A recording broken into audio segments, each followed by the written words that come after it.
Good evening. Good evening. How you guys doing out there? This Mike back with Soberheadz podcast one day at a time. And I got a very special guest coming on tonight, all the way from Michigan in the building. We have Shana. How you doing, Shana? Hi, I'm good. How are you? And she's gonna share her experience, strength, and hope. She's a sober coach, and tell us more about what you have going on, Shana.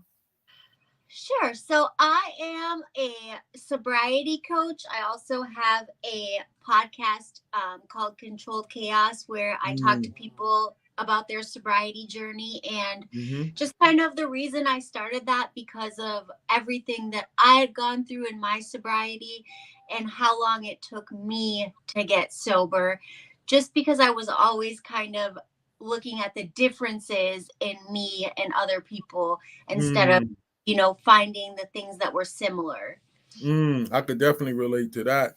So take me back to your childhood growing up in did you grow up in Michigan?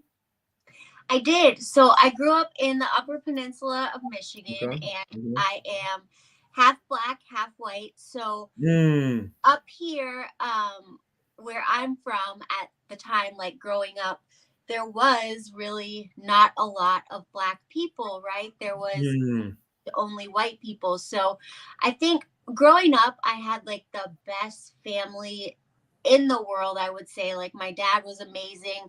My mom was amazing. But my dad was a warden at the prison and he had grown up in the projects in Detroit. And mm, he kind of was like the only one in his family to get out and do something for himself. And he was just very, well, he was a warden out of prison, right? He was very, mm, very strict, and I was his girl, right? And I was their only child together. They had my dad had a son from another marriage, and my mom had two girls from another marriage. But I was their only child together, and by the time they had me, it was like 10 years later. So I was the baby of the family, right? My brothers and sisters were 10 years older than me, and my parents, by the time they had me, they had a good living, right? We had a really nice home. We lived on the lake. We had mhm, everything that people really want. And my dad had like always dreamed of. But I had this weird feeling. First of all, I was always super, super shy and super mm, insecure. And then being like the only person who looked like me, who had hair like me, that type of thing around my school and things like that, I was just very shy and like awkward. And I didn't want mm, to even really talk to people sometimes or whatever. I was always like, oh gosh, they're looking at me. Like when I would be in mhm, school mhm, here, it was like, oh, she's the black girl. But like when I would go somewhere with my dad downstate and stuff, they were like, oh, she acts really white. And I mm, did, right? Um, mm, and they would kind of be like, oh, she has money, she's spoiled, whatever. And where I lived, I was just normal, right? But when I would go with my dad and maybe they didn't have the same living experience as he was having at the time or I was having, there was like a little, it was awkward, right? yeah, I can Um, imagine. I can imagine. yeah, so I don't know, I always had this feeling, even though I really did have everything and I really did have an amazing childhood, I always had this feeling that like there was something wrong with me or like I wasn't good Good enough. enough. Yeah. Yeah, and it really just continued that way into like my middle school years. And one thing that was really true is that I was super guarded by my parents. Like we were in Mhm. church and I wasn't allowed to do anything. If I wanted to go anywhere, I was lying. If I wanted to do anything, I was lying. Um, like I was not allowed to do anything. And when I got to high school, well, first of all, I got diagnosed with ADHD when I was in eighth grade, and I was doing Mm, super bad in school. And I had kind of gained like a lot of weight or mhm, whatever. And also, like, I was around like little skinny white girls, right? And I Mhm. I had like a different body, right? Mhm. Like I had boobs when I was 12 and whatnot. So it was just like super different. But I got on this medication for ADD and it was Adderall. And right away, it was like my life completely changed for the better, right? All of a sudden, Mm. I dropped a bunch of weight. I got super skinny. I got super confident. I was really smart in school. All of a sudden, I was able to like read all the books and like remember all these things. And I just thought it was like a godsend, right? So if I took Mm. one, that was great. If I took seven, that was better. Mm. Um, and it was at a time when, first of all, like now Adderall and Ritalin, all that stuff is really known, right? This was like 20 something years ago. Mhm. So it wasn't really known. And my parents just let me like carry around my prescription bottle. Like it was mine, whatever. Mhm. So it wasn't thought like, oh, hey, what if she overuses it? Or what if she doesn't take it? Or whatever. For me, it was something that gave me a ton of energy. It made me feel better. It made me not eat. And Mm. all of a sudden, I like talked all the time. I wasn't shy. Um, so I was like, if you take one and you feel good, you take two and you feel great, right? Um, Yeah. and I did not realize that at the time as being a bad thing. And I know that sounds like it sounds silly now, but as a 12-year-old, it made perfect sense, right? Mhm. I didn't know Mhm. anything about addiction. So when I would go somewhere with my friends and they would want to stay up all night, I was like, yeah, I got you. Let me pop a pill, right? And it just kind of spiraled from there. So by the time I got to high school, I was addicted to Adderall. I had drank Mm. a few times, like not a whole lot, but more than probably most eighth, ninth graders, right? So when I got to my freshman year, I knew I knew at that time that I was different than other people because, every weekend the plan was to party or go somewhere. Mm. And still, I'm lying. Like, I have these older sisters, so I would go to their house and babysit. And then I would leave when they got home and they didn't know they were drunk, right? So, um, I would leave and go with whoever I wanted to go with or do whatever I wanted. I kind of lived like a grown up, which was super crazy because my parents were so strict. But like once my siblings got older and they needed me and they had their own places, my parents trusted me to be there Mhm. and Mhm. trusted my siblings to watch me, right? Mhm.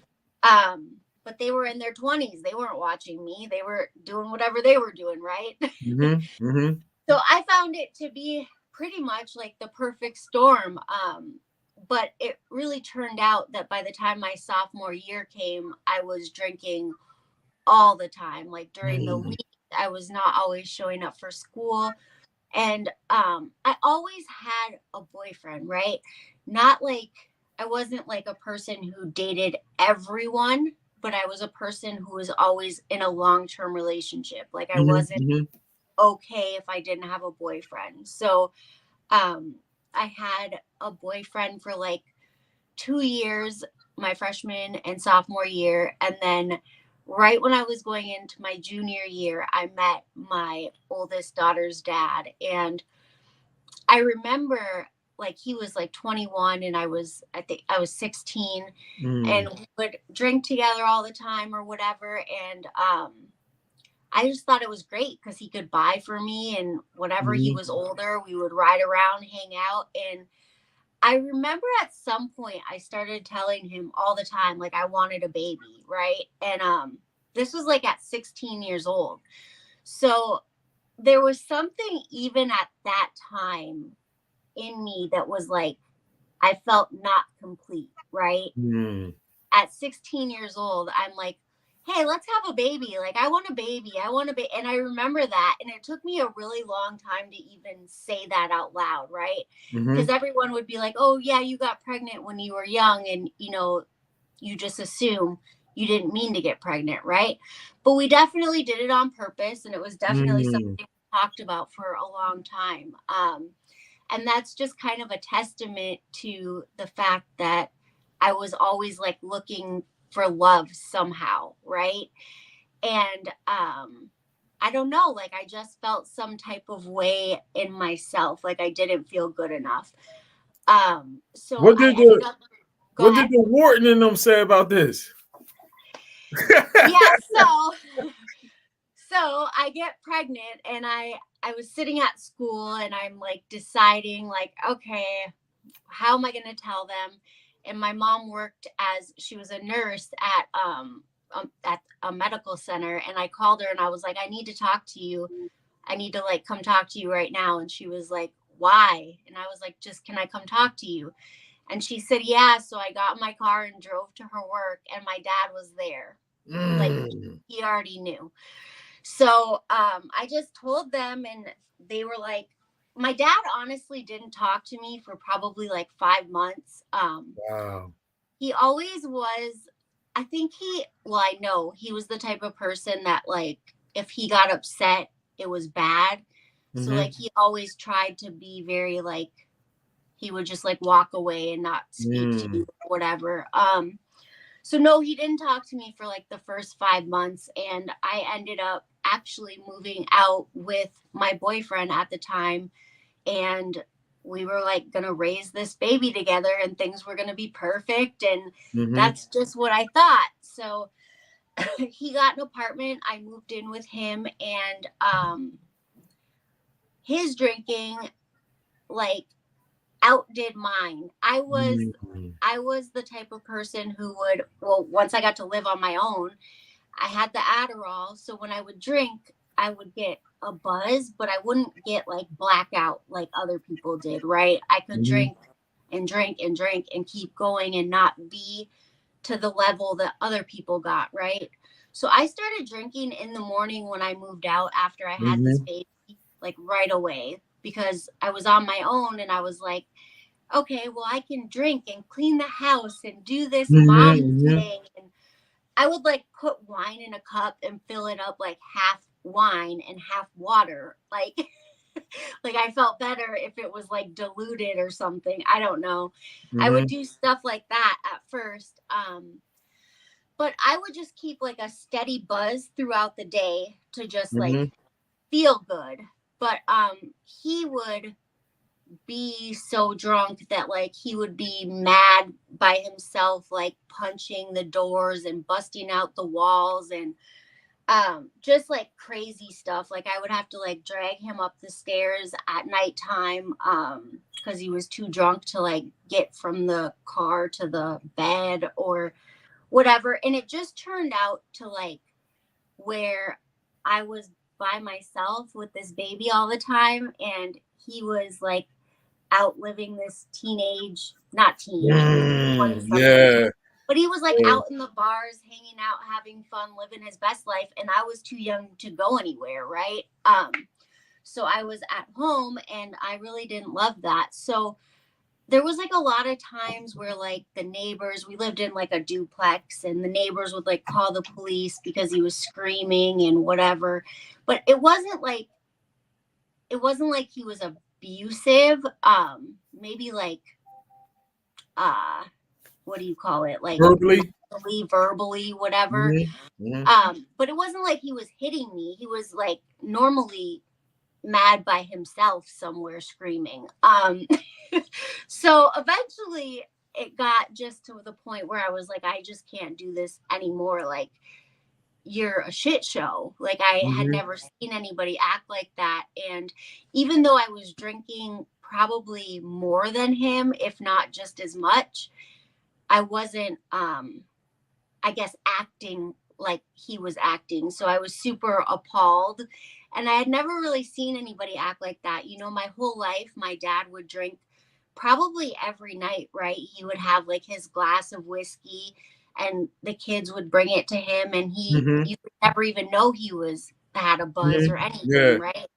It was just his regular thing. So like seeing a man like super always drunk, and like he would be crying and like all, and I was just like, I don't know what to do with this at all, right? So eventually I was like, I gotta go, I'm moving out. And it just happened that when I was moving out, it was right after my graduation from high school, so I was able to enroll in college. So I went from my senior year to like that summer semester in college. Oh, okay. And I moved into family housing in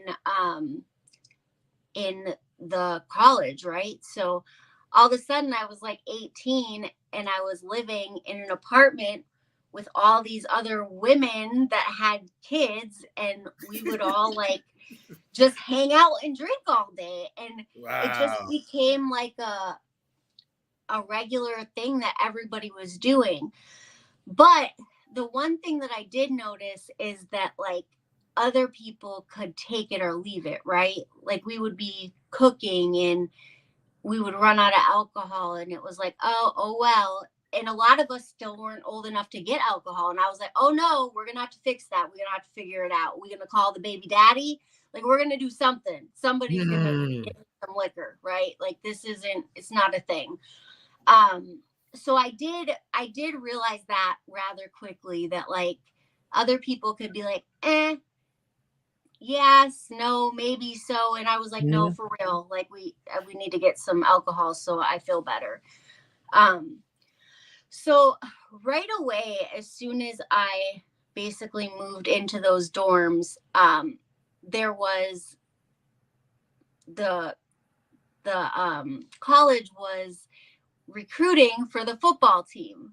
So Mm-hmm. what did they do? They brought in black men. And I was like, oh my God, where did all these people come from that like look like my dad and look like I was so excited to see other people, right? And I think so the first night that we went to the 18 and over bar or whatever, I met this guy there, and we started hanging out, and I ended up being with him for almost 10 years. Ooh, wow. Yeah, I married him eventually. So he was somebody who grew up with a alcoholic parent, and Mm. he just didn't believe in drinking, and he thought he was going to be like a famous football player one day, so he had never like drank, smoked weed, done anything, right?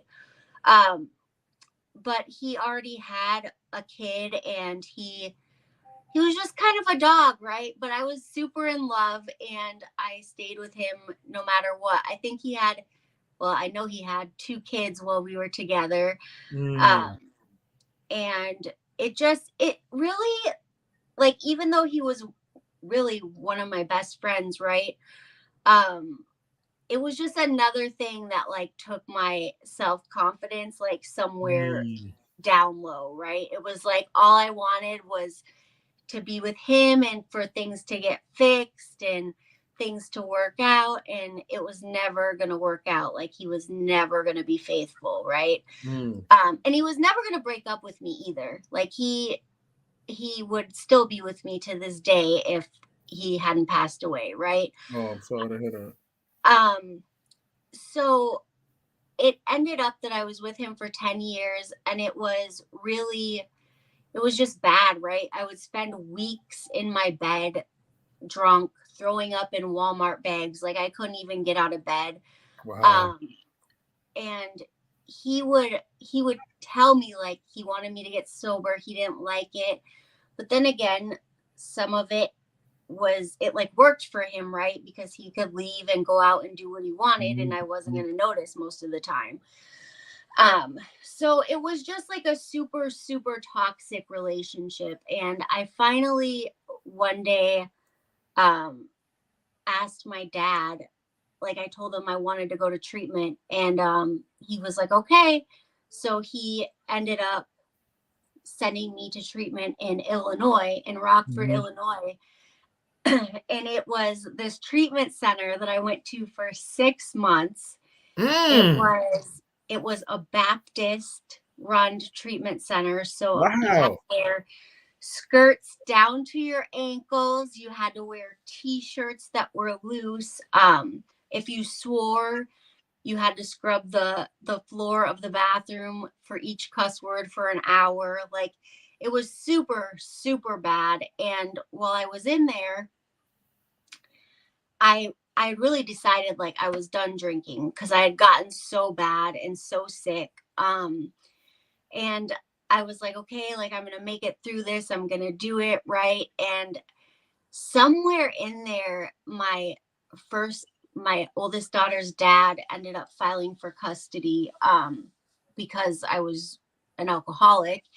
And that was like a huge thing, right? Like I was like, I'm gonna lose custody of my daughter. And Mm. he hadn't really even been in her life at that point. So it was like, what, she's gonna go live with him? She barely knows him. But when he filed for custody, he did like an ex parte order or something like that, which meant like I left the state. So Mm. I basically like abandoned her or something, right? And she was with my parents. Well, so I thought like he's gonna end up getting custody, like all this stuff. And then one night I was going to sleep there and my chest kept hurting and I couldn't figure out why. And I like woke up and I went and took some ibuprofen from the office because that's all I could think was like I was getting a cold or something. And I was like, maybe it'll help. I don't know. And it ended up that I had something was wrong with my heart. I Mm. ended up having emergency heart surgery on Thanksgiving. Um, Basically saved my life. That was so I ended up leaving rehab because I had heart surgery and I was maybe like a month early. So I think I ended up doing 5 months there. And when I got out of heart surgery, healed all of that, I had to go to the court hearing. And I knew my court hearing was a week later, right? Like a week from this date or whatever. And I was like worrying about this court hearing. And I told my husband, because I got back with him when I got out, I was like, I think I'm just gonna have like a few drinks. Like I want like and he was like, well, why don't you just do like a Mike's Hard Lemonade? And I Mm. had never drank like a Mike's Hard Lemonade. Like when I I drank, know. I drank to get drunk, right? I didn't Yeah, drink to yeah. like the taste. So I was like, yeah, you're right. That's what I'm gonna do. Like as soon as he said okay, because I was trying to figure out how to tell him after like 5 months of rehab that I wanted to drink again, but Mm-hmm, mm-hmm. he just somehow made it really easy because he was like, well, if you just have this, that's fine. And I was like, oh, sweet, cool. So I went to the gas station and I don't remember the next week. Like I was gone even after 5 months of being sober. I drank one time, which was supposed to be like a drink. Um, and people say that all the time, right? Like I was gonna Mm-hmm. just drink a little bit, or that was never my story. I always drank to get drunk. But this one time I was like, okay, just once. I'm gonna have one drink. And yeah, I woke up a week later. I had missed the hearing. Mm. And it ended up that somehow I ended up getting custody back anyways because the judge was basically like, in Michigan, if somebody asked to go to treatment, then I'm not going to like it's not okay for Yeah, me to punish her yeah. for asking to go to Mm-hmm, treatment. Like if mm-hmm. my daughter would have been taken away from me or whatever, but it was me asking. So she was like, I'm not going to punish her for that. But she did give him like visitation or whatever, more visitation, which I didn't ever care about anyways. So it ended up that somehow, just like by a fluke, I got to keep custody. Also, my daughter talked to the judge and told the judge that she wanted to stay with me and her sister. So it just ended up that it worked out for me and I just kind Mm-hmm. of like moved on. But it wasn't lost on me that like one of the most important days of my life, I like couldn't wait that week, right? I just was like, I Mm-hmm. gotta drink just once, or that I had been away from alcohol for 5 months and I still came home and drank after having open heart surgery, right? Mm. Yeah, that's Um, what we do though. yeah, so it was just Mm-hmm. very like, okay. Mm-hmm. That's what we do. Um, so I stayed with my ex-husband for maybe a year after that. I caught him cheating again after that, which we did really good for almost a year, right? Like we both were like, we're going to get it together. I was like, I'm not going to drink anymore. And he was like, I'm not going to cheat anymore. And that didn't last. And the last time that I caught him cheating, I was like, hey, I'm going to go to my friend's house. And my friend was a guy who I've known like my whole life. Um, and I was like, I'm going to bring the kids with me. We're going to go drink or whatever over at his house. And I ended up just never coming home, right? Like, Mm. it was always for me, like I would take a lot of stuff, but like once I decided something, it was like that's it, right? And there Mm-hmm. was really no like fight left in me. I moved in with my friend and his girlfriend at the time, and they were huge drinkers, and that was a crazy, crazy year. Um, and I ended up finally deciding that I was going to move to Texas, right? Like, I need to get out of here. I need to, like, Mm-hmm. start new. Mm-hmm. So I went and talked to my ex husband, and I was like, I want to move. Like, I need, like, your permission, whatever. And he really was. And this is one thing that I'll always say about him. He always wanted me to be happy, right? He always had like the best. He always wanted the best for me, right? He was Mm-hmm. just never gonna be faithful to anyone. And that was just like real talk. Mm. So he was like, yeah, and like I'm so sorry, like what I did to you, like I know it really hurt you, but like I want you to be able to like start over and move on, and like anything I Mm. can do. And so I took the kids and I moved to Texas, and I ended up getting a job at like a huge rehab center. Mm. And I loved it. And I was amazing at it, like working with the women, and it was just like my passion. So I really started to learn about addiction, about alcoholism, and I started to like do the 12 steps and get sober, Wow. right? But Wow. I kept relapsing, and it would last for like months, right? Like I would get sober for say like 2 months, and Mm-hmm. I would drink for 5 months, and it was just this ongoing thing that I couldn't get rid of. And I continued to do that and work there. And really what started to happen is I started to become like super alone because I had friends Mm. that had known me for like years that didn't even know how bad I was struggling or how bad I was hurting, because I couldn't tell them I was drinking because I worked at a rehab center and I was saying I was sober, right? Um and do I like now I'm sure that they had known, or there was signs, right? But you care about somebody and you just want to think the best. So I think that they just overlooked a lot of it, right? Because it was very obvious looking back, right? Mm-hmm. Mm-hmm. So it finally came to a point where my ex-husband had passed away. I was in Mm. Texas for almost, I think, like 8 years, and my ex-husband passed away. And by this time, mind you, we're like super good friends. He had had like another baby and moved on and had 3 girlfriends on the side, whatever. But he always like kept up with me and was like good to us, and we always loved each other. We were like best friends, right?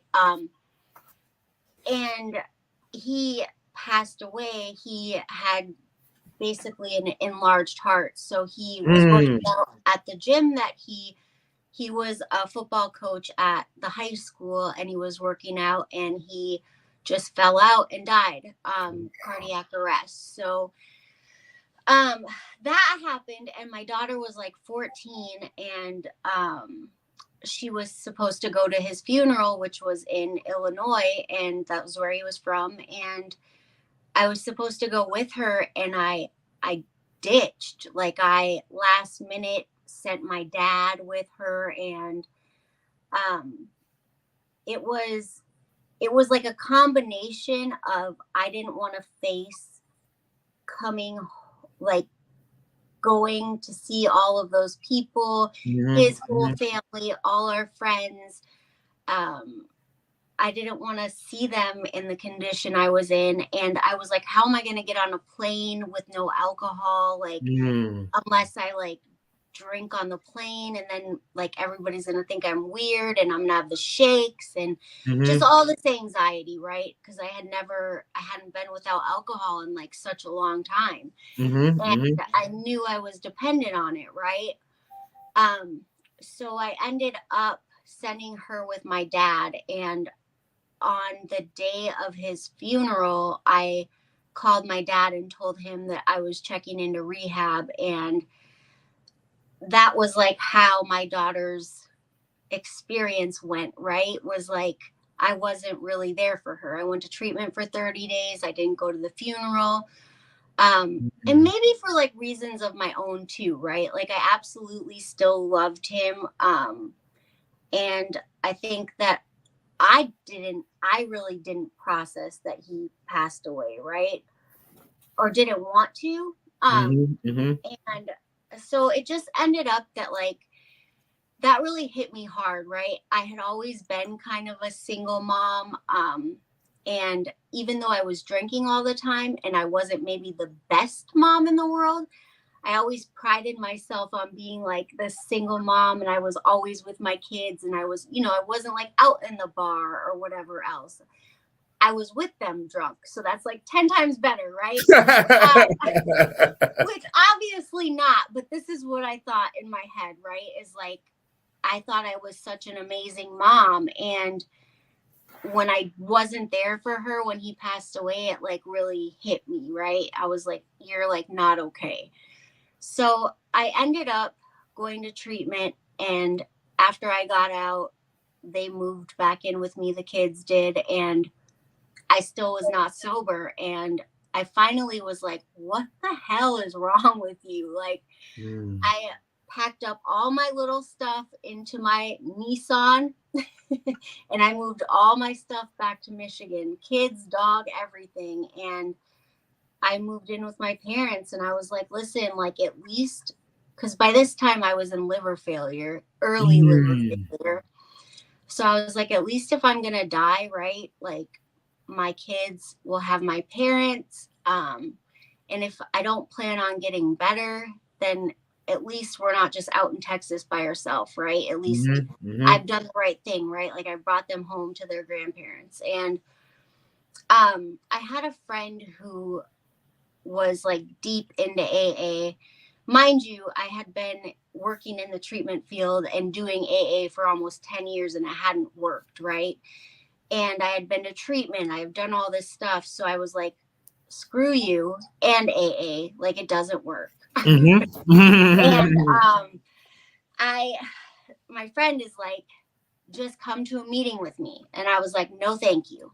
And he was like, we'll get food beforehand. And I was like, okay. So I'm like, we're going to go get food. We get to go out to a restaurant. This is cool, right? He's paying, whatever. We're Gucci. I'm going to go to this food. That's what I wanted to do. And I went to the meeting, and I ended up meeting a guy there, and I was talking to him, and he was like, why don't you try the Vivitrol shot? And I was like, what? Like, all this time working in treatment, I had heard of naltrexone. I tried it. It didn't work because I just wouldn't take it when I wanted to drink, right? But for some reason, I had never heard of the shot, and I went and got it like a few days later, and I have been sober ever since. And that so the shot gave me enough time without cravings to do the work, right, in AA. to build that support system. Mm-hmm. And I really started like working on myself, and I ended up marrying the guy who told me about the Vivitrol shot. Oh. He had been sober for 8 months at the time, and we became like best friends, right? Like, he had 3 daughters. He didn't have custody of them. And I had always had custody of my kids, but I was like miserable. So we like got together, and he helped me get sober. I helped him get his kids back. We bought a house together. He got an amazing job. I got an amazing job. Oh, Um, praises. we just really like, within the next year of my sobriety, I really built this life that like I wouldn't dream of drinking, because it's so good, right? And regardless of things that, happen, right? Yeah, Because stuff happens. Yeah. things still happen. I still have Mm-hmm. real bad days, whatever. Mm-hmm. But my life in general, right, is so good that I couldn't imagine drinking, because I was nothing but miserable all the time. And I think, if nothing else, my biggest thing about my story that I like to like really hone in on is that I spent really almost 2 decades trying to get sober, right? And a Mm-hmm. lot of people think, if you can't get sober, or you don't get sober, if you keep relapsing, that you're not trying hard enough, right? And I'm not saying that sometimes that is the case, right? Sometimes people just aren't ready. But sometimes people just haven't found the right set of tools, right? Like, for some reason, I needed more than just AA. And Mm-hmm. I love AA to this day, right? The steps have really changed me as a person.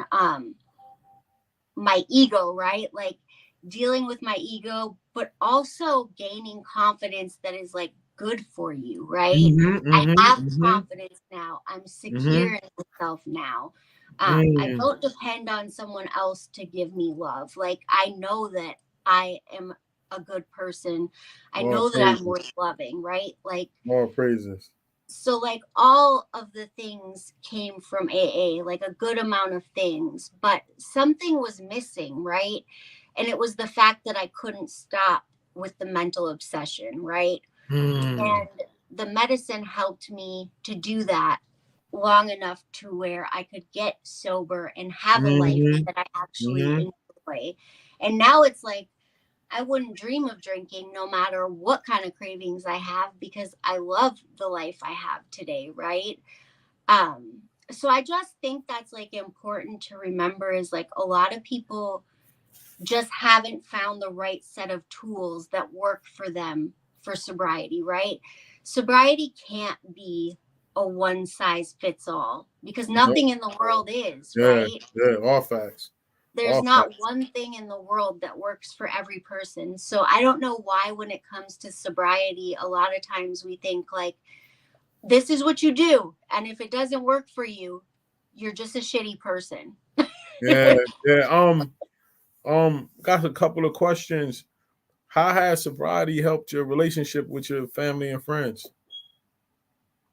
Yeah, so I would say my favorite thing about my relationships is that I am now a person of my word, right? Mm.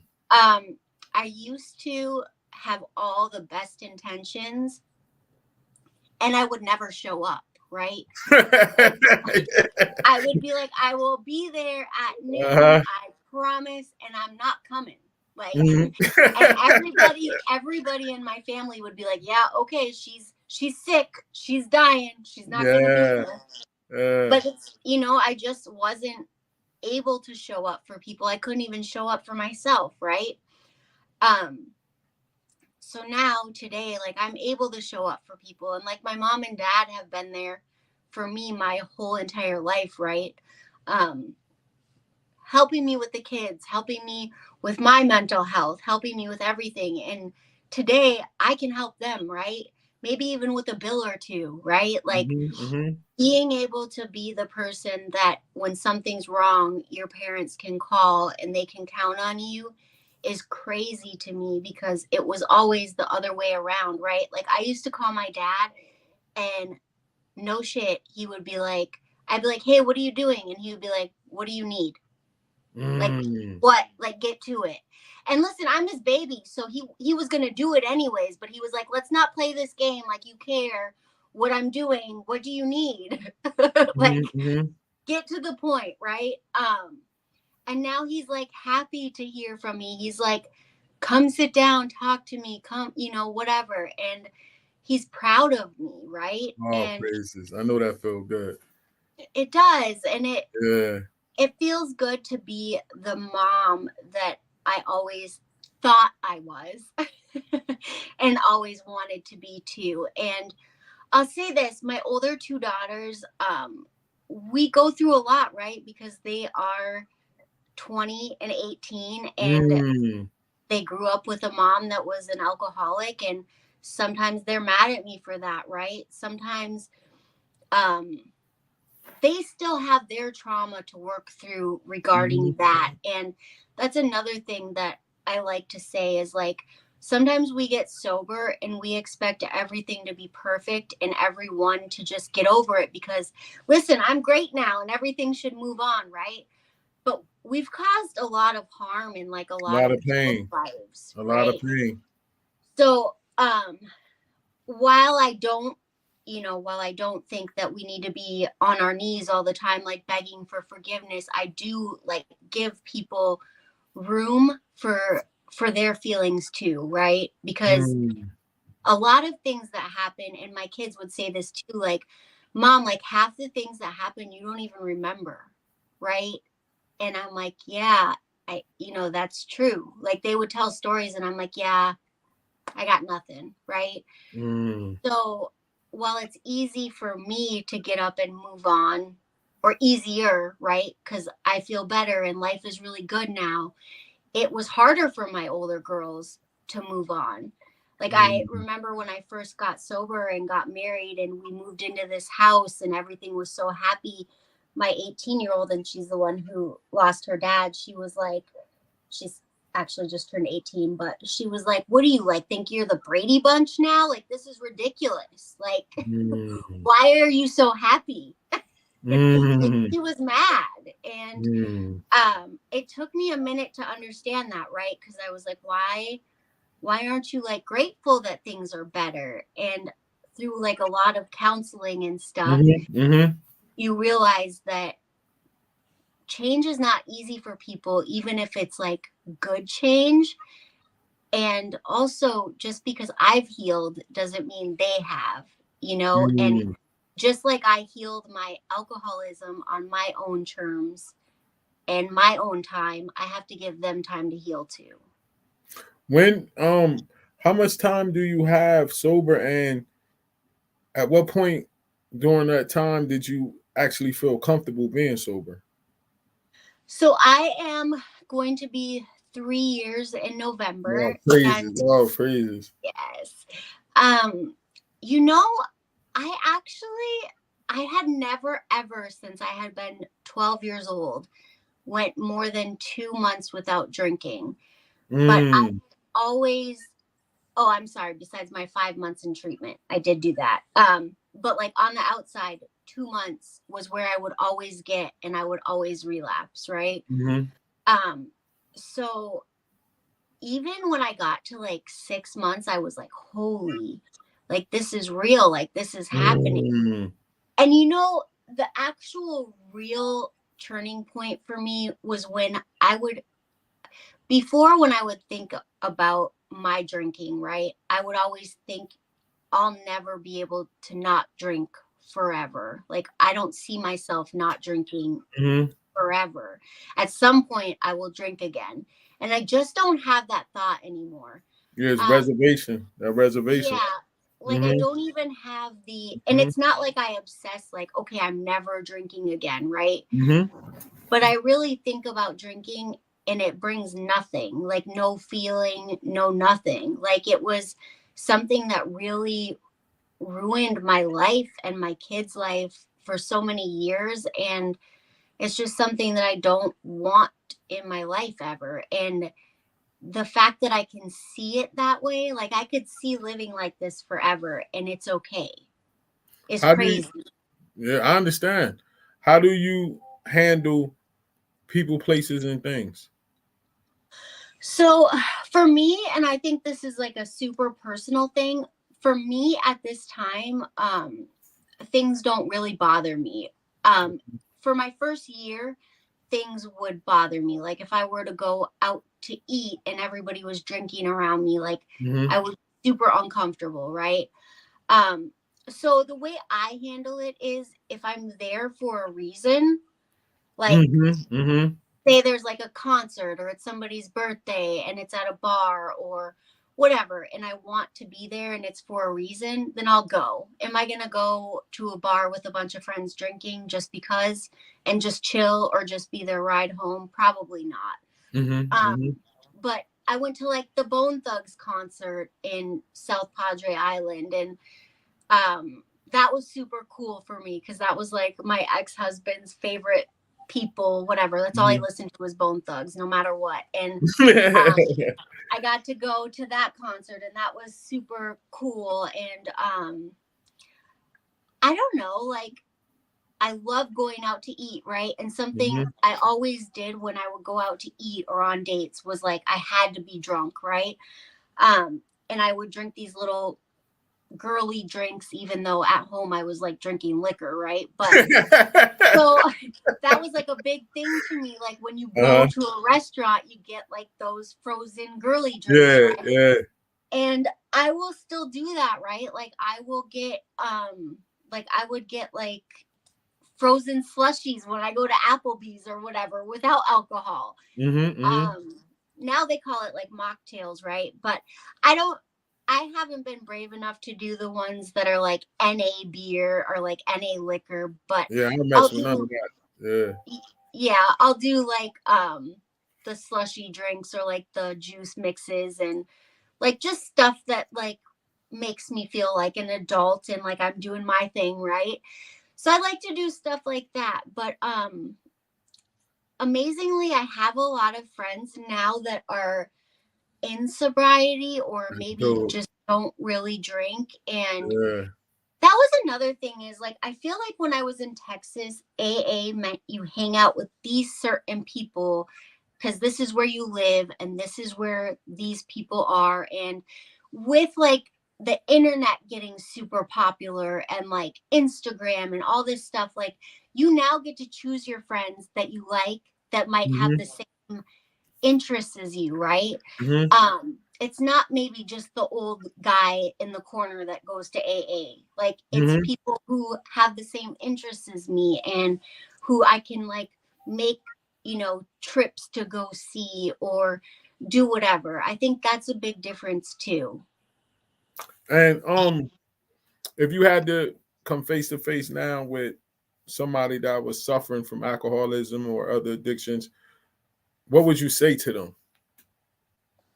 I think I would just say this, no matter how far you think you've gone or how you think that you're not able to get sober, you are. Like if I can get sober, and I know everyone says this, but if I can get sober, anybody can get sober.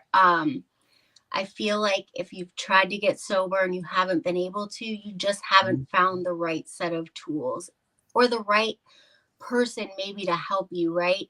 Sponsor, friend, whatever it is, somebody that maybe has some knowledge or some different things that you can try, right? Because the thing is I tried the same thing over and over for so many years, and it was like, what is wrong with me? This isn't working. And the truth is that alcohol, drugs, whatever it is, they're meant to be addictive, right? So it's not really all a you problem, right? Yeah, it has a lot to do with you, Mm-hmm. but it's an addictive substance. I have friends who are not quote unquote addicted or alcoholics, and they definitely don't properly use alcohol. Right? Like, I don't know as I've gotten sober, I don't know very many people who drink and drink just regularly, like once a week, a few drinks, yeah, right? the book says that if you can't go to the bar and you can't take 2 drinks, you should be able to take 2 drinks and walk away.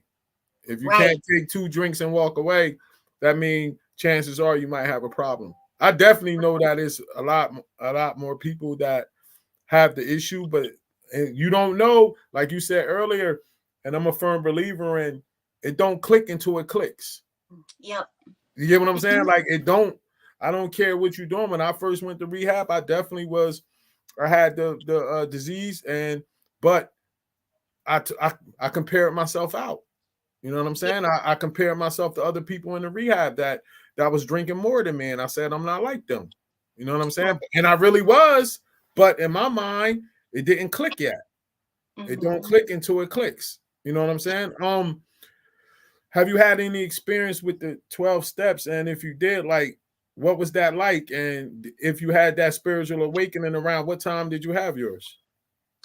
Yeah, so I had done the steps numerous times, and I felt like I had numerous spiritual experiences.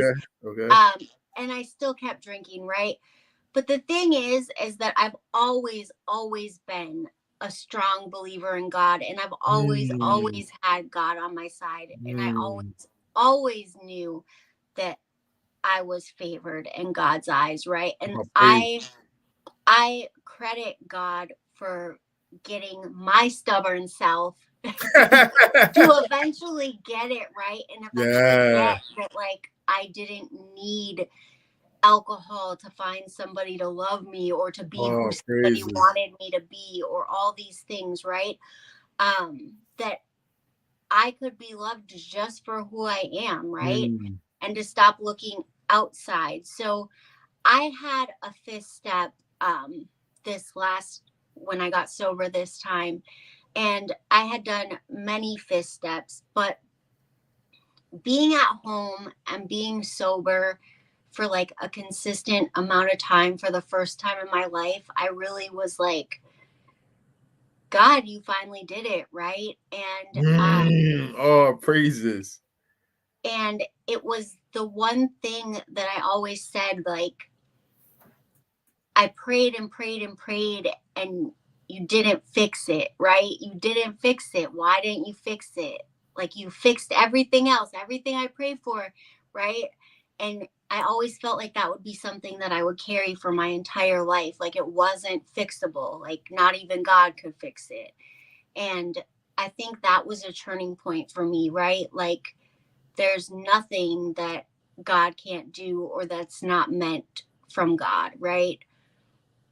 And even the bad things, right? Because now I look at women and I'm like, I see you, right? Like, I see what you're going through, and I can help you, and I understand, right? And without all of this, I would have never understood that.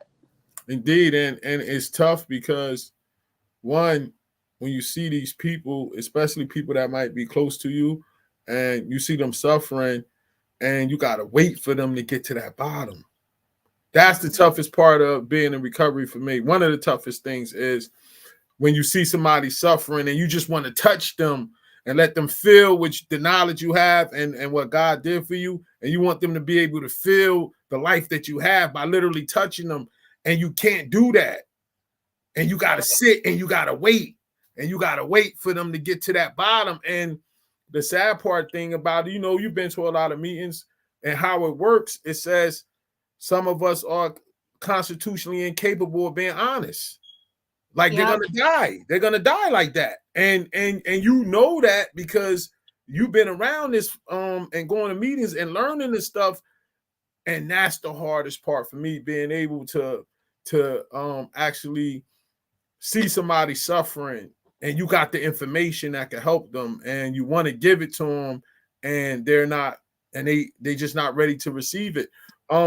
But with that fifth step, like you went through, that was the turning point for me too. Like I shared on your podcast, that's what made me start laughing when you said it, because me having to be totally verbally honest with another human being about everything in my life, it broke me. And once I was broken, then God was like, this is all I've been waiting for. Now you're ready to work for me. Then that spirit was able to come in me, because One, I was in rehab, so it was no alcohol in my system. So that part of the vessel was clean, but the other part of the vessel got clean from getting all that garbage out of me. Yeah. Being able to tell it to somebody else and getting all that stuff up out of me. And then I was ashamed. So I was at the most humblest state I ever been in my life. Yeah. So now I'm at this humble state. So God, like, you broken enough now. Now you ready to go do my work because you know it's not about you no more. You know what I'm saying? Well, actually, that's one thing that I want to say too that you brought up is honesty, right? Yeah. All that time that I Yeah. spent, and listen, lying, and I said this in the beginning, lying was ingrained in me since I was young. Like, I would lie to everybody about everything and nothing, right? Because I always had to lie to be able to do what I wanted to do. So I brought that everywhere I went. And when I was working in treatment centers, lying all the time about using, right? When I moved home, it was the one decision I made that I really think ended up saving my life, was that I was like, you know what?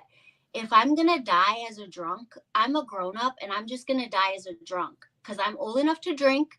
I'm going to just be outright with it, because why am I hiding? If I want to drink, why am I hiding?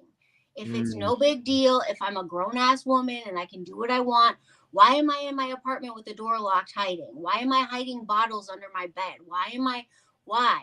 So I just got right out with it, right?